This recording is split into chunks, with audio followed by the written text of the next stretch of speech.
Like most of us here in Israel, I woke up this morning to the shocking news that Charlie Kirk had been murdered.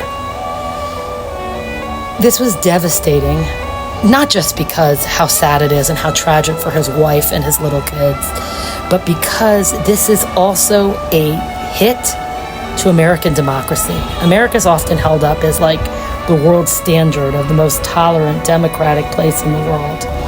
But when you go out and you kill somebody because you don't like what they were saying, that's what Hamas does.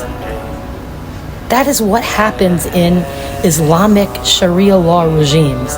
If they don't like what you're saying, they're going to make you bow to their will. This is not what should go on in America. And Charlie Kirk stood up for American freedom of speech. He would debate anyone, anywhere. I'm big on that myself. I'm a big believer of you don't have to agree with me, but we do have to be able to listen to each other. To go out and kill somebody because you didn't like what they said, I really fear for America and for much of the West, because many of you there have woken up, but so many people still haven't.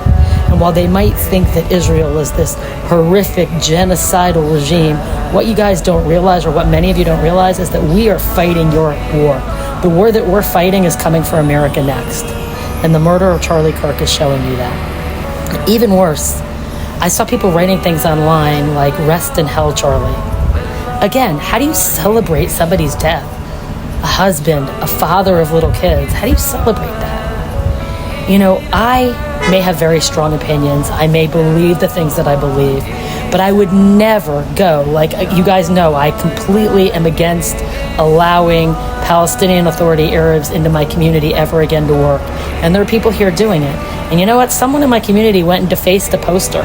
I would never do something like that, because freedom of speech, freedom of religion, we can debate each other. You don't go and deface people's property. Just like I will never stand or agree with Jews going out to the road and throwing stones at Arab cars. You're just lowering yourself to their level. I don't agree with that. If you guys value your Western, liberal, democratic ideals, people better wake up and look at what's really important. And one thing Charlie understood is that above it all, God is in charge. And while his murder and his death are so horribly tragic, there's something at play in the world that we just don't understand.